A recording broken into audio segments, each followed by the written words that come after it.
நீங்க எப்பவாவது ஒரு மருத்துவர பார்க்க போகும்போது, இத கவனிச்சிருக்கீங்களா? அதாவது ஒரு கணித ரீதியான துல்லியத்த நாம அங்க எதிர்பார்ப்போம். ஆமா, கண்டிப்பா. ஒரு இயந்திரத்த சரி பார்க்குற மாதிரி தான். அதானே! இப்போ உங்க கையில ஒரு வலி அப்படின்னு வச்சுப்போம். மருத்துவர் ஒரு எக்ஸ்ரே எடுக்க சொல்றாரு. அந்த படத்துல ஒரு சின்ன கோடு தெரியுது. இதோ இங்க தான் எலும்பு முறிவு இருக்கு அப்படின்னு அவர் சொல்லும்போது, நமக்கு உடனே ஒரு நிம்மதி வந்துடும். ஏன்னா, அந்த பிரச்சனை கண்ணுக்கு தெரியுது. அத சரி பண்ண முடியும் அப்படிங்கிற ஒரு நம்பிக்கை நமக்கு வந்துடுது. இது ஒரு மனித இயல்பு தான். ஆனா இங்க பிரச்சனை என்னன்னா, நாம வெறும் எலும்பும் சதையுமான இயந்திரங்கள் கிடையாது. உமா, மனித உடல், மனம், அப்புறம் உயிராற்றல். இது 3 இணையிற ஒரு இடத்துக்கு நீங்க வரும்போது, அந்த எக்ஸ்ரே இயந்திரம் எந்த பதிலையும் நமக்கு தராது. ம். உண்மதான். ஒரு நாள் திடீர்னு காரணமே இல்லாம பயங்கரமான தலைவலி வரும். இல்லனா மனசு ரொம்ப சோர்வடையும் போது, உடம்புல இருக்கிற நோய்கள் இன்னும் தீவிரமாகும். இந்த இடத்துல தான் உடல் சார்ந்த விஷயங்கள் ரொம்ப மர்மமானதா மாறிடுது. ஆமா. இந்த மர்மங்கள் எல்லாம் உடைக்கிற ஒரு அற்புதமான தேடல் தான் இன்னைக்கு நாம பார்க்க போறோம். சரியா சொன்னீங்க.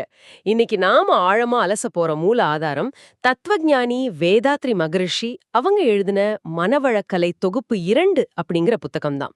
இது ஏதோ கண்ண மூடிக்கிட்டு நம்ப சொல்ற ஒரு சாதாரண தத்துவ புத்தகம் கிடையாது. கண்டிப்பா கிடையாது. இது ரொம்ப ஆழமான ஒரு அறிவியல் பதிவு. மனித உடல், உயிராற்றல், மனம் இது 3ம் எப்படி ஒன்னோடு ஒண்ணு வேதியியல் ரீதியா தொடர்புடையவை அப்படிங்கிறதையும், நீங்க நினைக்கிற ஒவ்வொரு எண்ணமும் உங்க ரத்தத்தை எப்படி மாற்றுது அப்படிங்கிறதையும் இந்த தேடல்ல நம்ம ரொம்ப தெளிவா பார்க்க போறோம். இந்த நூலோட மிக முக்கியமான சிறப்பே இதோட அணுகுமுறை தான்.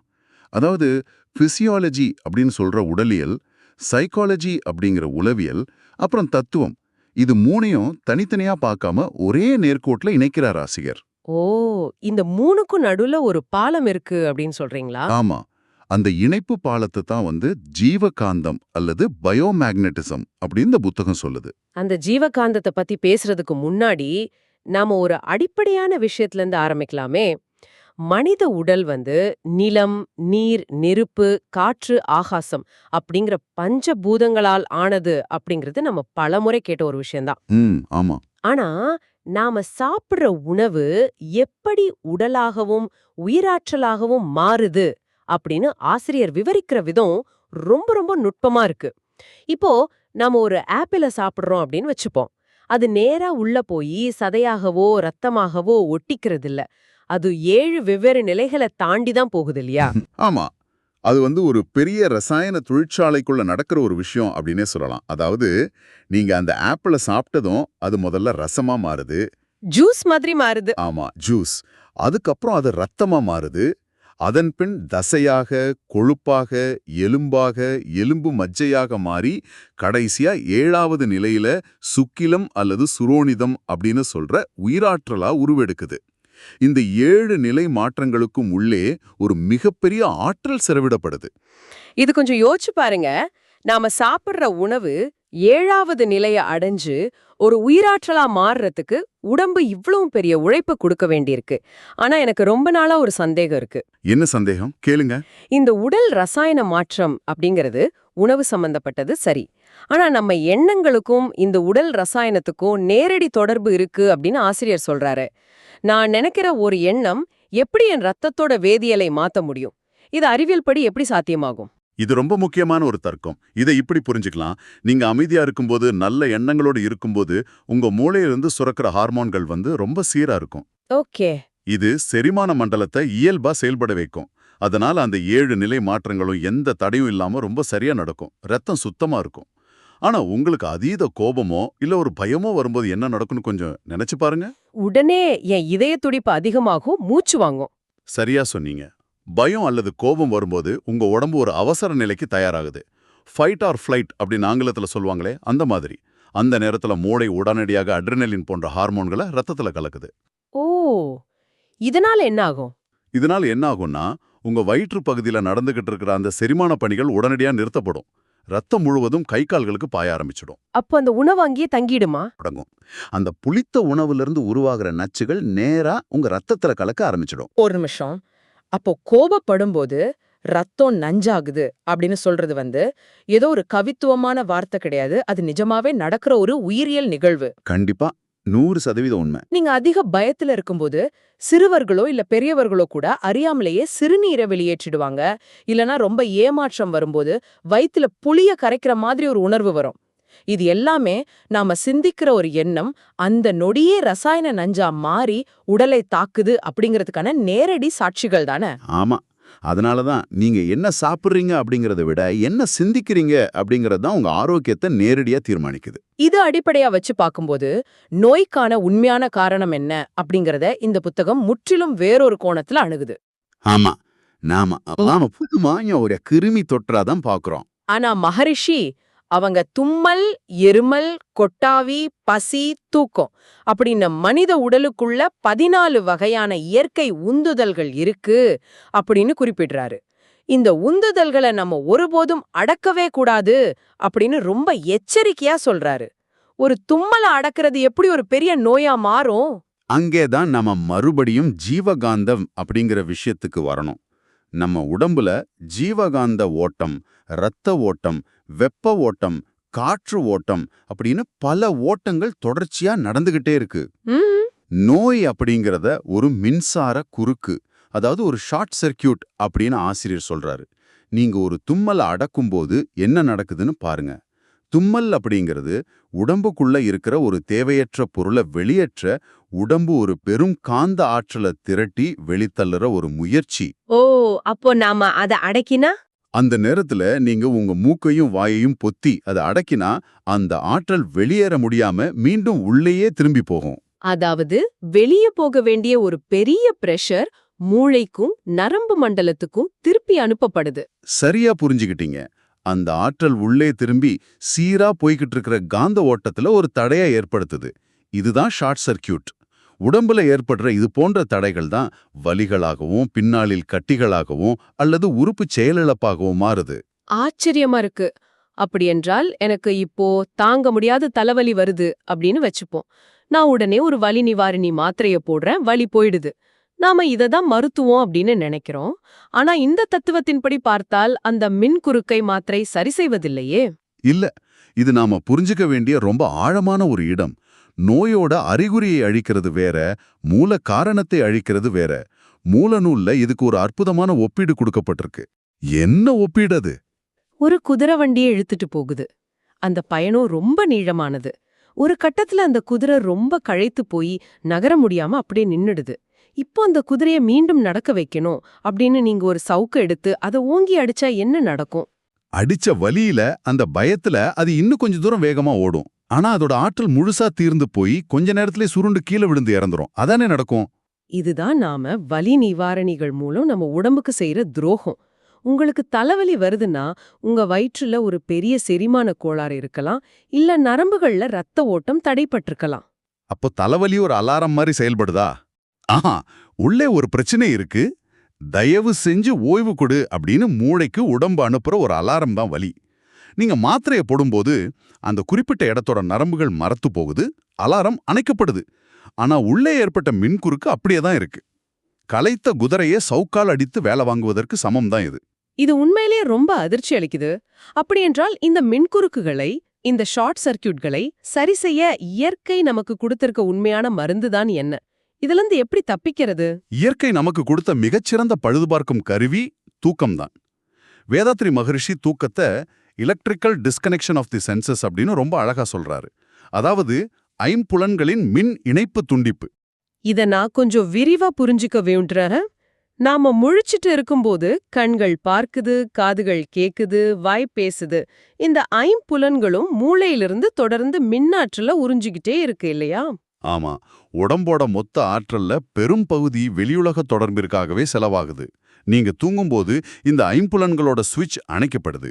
அப்போ உடம்புக்கு ஒரு அபரிமிதமான ஆற்றல் மிச்சமாகுது. ஓ, அந்த ஆற்றலை உடம்ப ரிப்பேர் பார்க்க பயன்படுத்திக்குதா? கண்டிப்பா. அந்த மிச்சமான ஆற்றலை எடுத்துக்கிட்டு உடம்பு தனக்குத்தானே ஒரு மருத்துவரா மாறி எங்க ரத்த ஓட்டம் தடைப்பட்டிருக்கு, எங்க ஜீவகாந்தம் தேங்கி நிக்குது அப்படின்னு பார்த்து அந்த ஷார்ட் சர்க்கியூட்டுகளை சரி செய்யுது. அதனால தான் அந்த காலத்துல அமாவாசை பௌர்ணமி நாட்கள்ல விரதம் இருக்கிற முறையை கொண்டு வந்தாங்க. அட, விரதத்தோட பின்னணியும் இதுதானா?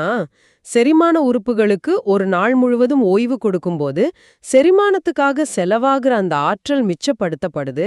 அந்த ஆற்றலை கொண்டு உடம்பு தன்னைத்தானே குணப்படுத்திக்குது. உடலியல் அளவுல இது எவ்வளவு நேர்த்தியான ஒரு அமைப்பு. சரி, உடல் அளவிலான உந்துதல்களை பத்தி பேசினோம். இருமலை அடக்குனா இருதயமும் நுரையீரலும் பாதிக்கப்படும். ஆனா மனிதன் உடலை மட்டும் கொண்டவன் கிடையாதே, உணர்ச்சிகளும் மனமும் அவனுக்கு இருக்கே. மனதோட உந்துதல்களை அடக்குனா என்னாகும்? உடல் அளவிலான உந்துதல்களைப் போலவே மனசுக்கும் சில உந்துதல்கள் இருக்கு. புத்தகம் மனிதனின் அடிப்படை தேவைகளை 3ஆ பிரிக்குது. 1 பசி, 2வது தட்பவெப்பநிலை மாற்றங்களிலிருந்து உடலை காப்பது, அப்புறம் 3வது உடல் கழிவுகளின் உந்துதல்.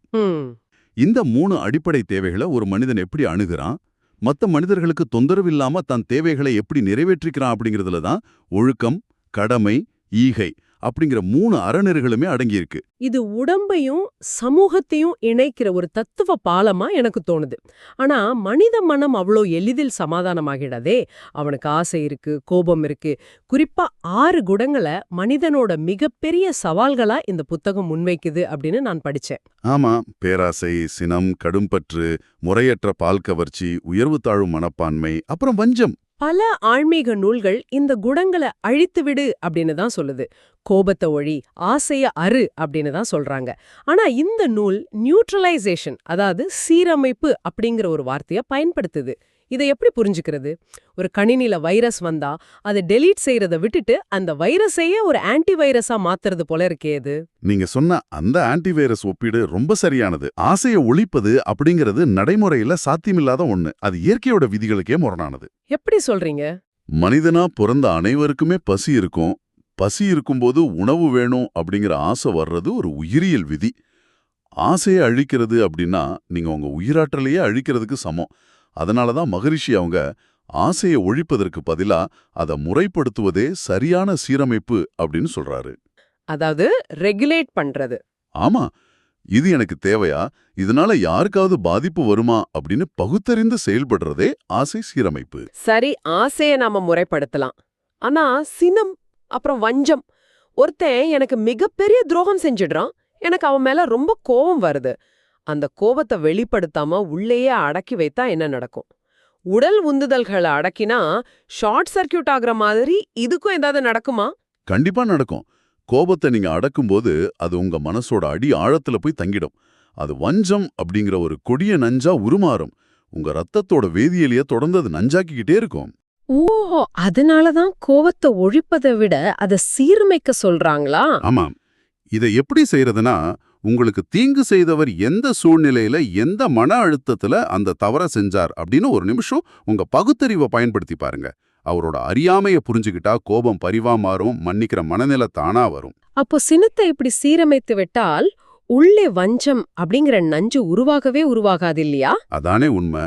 இது கேட்கறதுக்கு ரொம்ப தெளிவா இருக்கு. ஆனா இதையெல்லாம் நாம செய்ய தவறும்போது என்ன ஆகும்? நாம செய்யற தீமைகள், அடக்கி வச்ச வஞ்சங்கள், கோபங்கள் இதெல்லாம் காத்துல அப்படி கரைஞ்சு போயிடுமா? இந்த இடத்துலதான் கர்ம வினை அல்லது பாவப்பதிவுகள் அப்படிங்கிற விஷயம் வருது. எனக்கு ஒரு நீண்ட நாள் கேள்வி இருக்கு. சொல்லுங்க. ஏன் தாத்தா செஞ்ச தவறு என்ன பாதிக்குமா? முந்தைய தலைமுறையோட தவறுகள் உண்மையிலே என் மரபணுவுல இருக்குமா? இதுக்கும் என் உடம்புல வர்ற நோய்க்கும் ஏதாவது சம்பந்தம் இருக்கா? அறிவியல் ரீதியா பார்த்தால் இது 100% சாத்தியம். இதத்தான் கர்ம வினை அப்படின்னு விரிவா விளக்குறாரு மகரிஷி. கர்ம வினைய நாம ஒரு பிரம்மாண்டமான டேட்டா லாக் அல்லது ஒரு ஹார்ட் டிரைவ் அப்படின்னு வச்சுக்கலாமே. புரியுது. நீங்க செய்யற ஒவ்வொரு செயலும், நினைக்கிற ஒவ்வொரு எண்ணமும் ஒரு அலைய உருவாக்குது. அந்த அலை உங்க உயிராற்றலிலும் நரம்பு மண்டலத்திலும் ஒரு பதிவை ஏற்படுத்துது. கர்ம வினைகளை அவங்க 3ஆ பிரிக்கிறாங்க. முதலாவது சஞ்சித கர்மம். இது முந்தைய பிறவிகளிலிருந்தும் பெற்றோர்களிடமிருந்தும் வர்றது, சரிதானே? ஆமா, இது உங்க பெற்றோர்கள் அப்புறம் பல முந்தைய தலைமுறைகள்ல இருந்து உங்க மரபணு வழியாகவும் ஆன்மா வழியாகவும் கடத்தப்பட்டு வர்றது. அவங்களோட நோய்கள், அவங்களோட ஆழ்ந்த பயங்கள், மன அழுத்தங்கள் எல்லாமே ஒரு டேட்டாவா சேமிக்கப்பட்டு உங்க உயிராற்றல்ல பதிவாகி இருக்கும். ஆஹா. அடுத்து பிராரப்த கர்மம். இது இந்த பிறவியில நீங்க பிறந்தது முதல் இன்று வரை உங்களது எண்ணம், சொல், செயல் மூலமா நீங்களே சுயமா உருவாக்கிய வினைகளோட தொகுப்பு. 3வது ஆகாமிய கர்மம். இது எதிர்கால விளைவுகளுக்காக இப்போ நீங்க திட்டமிட்டு செய்யற செயல்கள். இந்த 3 சேர்ந்ததே ஒரு மனிதனின் மொத்த கர்ம வினை. இத வச்சு பாக்கும்போது நாம பொறக்கும் போதே ஒரு பிளாங்க் ஸ்லேட்டா பொறந்ததில்ல அப்படிங்கிறது நல்லா புரியுது. பல தலைமுறைகளோட டேட்டாவை சுமந்துகிட்டு தான் நம்ம பிறக்கறோம். சரி, இப்போ என் மூதாதையர்கள் செஞ்ச ஏதோ ஒரு பெரும் தவறால என் சஞ்சித கர்மத்துல மோசமான பதிவுகள் இருக்கு அப்படின்னு வச்சுப்போம். நான் அதுக்காக என் வாழ்நாள் முழுவதும் கஷ்டப்படணுமா? என் உடம்புலயும் மனசுலயும் இருக்கிற இந்த டேட்டா லாக்கை எப்படி அழிக்கிறது? அதுக்கான அறிவியல் பூர்வமான வழிமுறையத்தான் அகநோக்கு பயிற்சி, அதாவது இன்ட்ரஸ்பெக்ஷன், அப்புறம் தியானம் அப்படின்னு சொல்றாரு மகரிஷி. தியானம் அப்படிங்கிறது ஏதோ கண்களை மூடிட்டு கற்பனை செய்யற விஷயம் கிடையாது. அது மூளையோட அலைவரிசையை மாற்ற ஒரு நுட்பம். மூளையோட அலைவரிசையா? எப்படி? சாதாரணமா நாம முழிச்சிட்டு இருக்கும்போது நமது மூளை பீட்டா அலைவரிசையில இயங்குது. தியானத்தின் மூலம் மூளையோட அலைவரிசையை குறைச்சு ஆல்ஃபா அல்லது தீட்டா நிலைக்கு போய் மனதை உங்க உயிராற்றலோடு ஒன்ற செய்யும்போது அங்கே ஒரு அற்புதம் நிகழுது. அந்த அமைதியான அலைவரிசை பழைய மோசமான டேட்டாவை ஓவர் ரைட் செய்யுதா? மிகத் துல்லியமா சொன்னீங்க.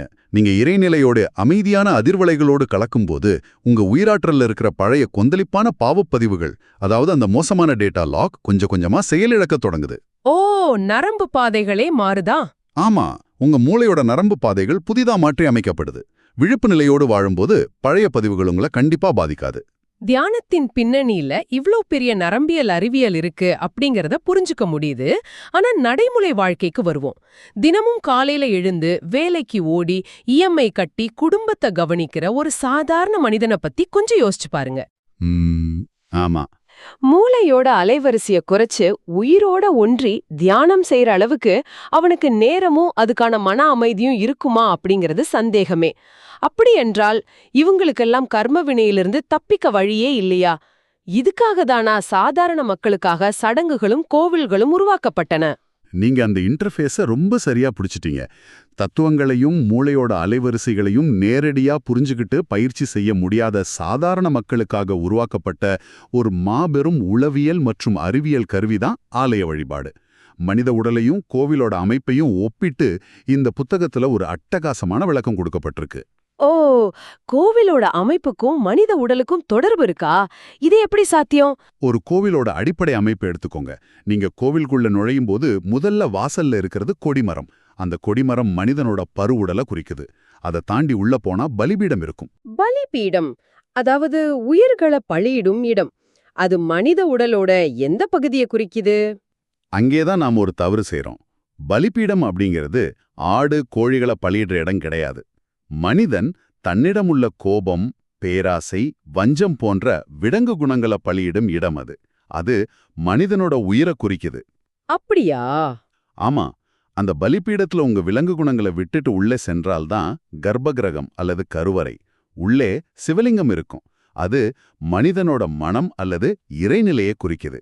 ஆக உடல் அப்படிங்கிற கொடிமரத்தை தாண்டி உயிர் அப்படிங்கிற பலிபீடத்துல தீய குணங்களை அறுத்து எறிந்தால் உள்ளே மனம் அப்படிங்கிற இறைநிலையை காணலாம் அப்படிங்கறதான் இதோட உண்மையான தத்துவம். அட, இது ஒரு முழுமையான ஆர்கிடெக்சர் மெட்டஃபரா இருக்கே.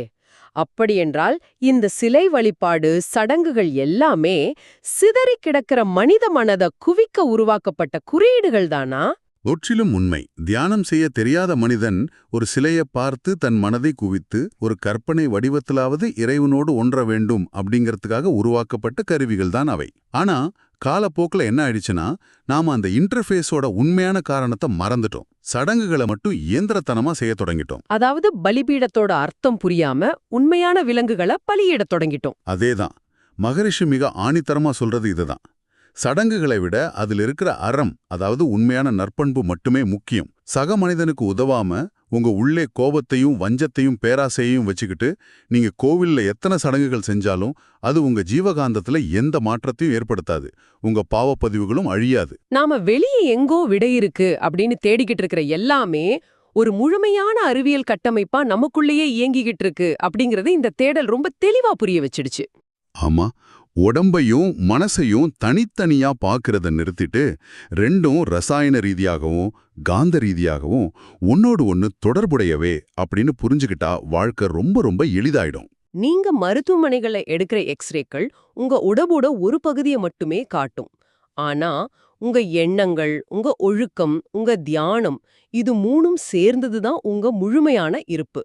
உடல் வேற மனம் வேற அப்படின்னு இதுவரை நாம நினைச்சிருப்போம்.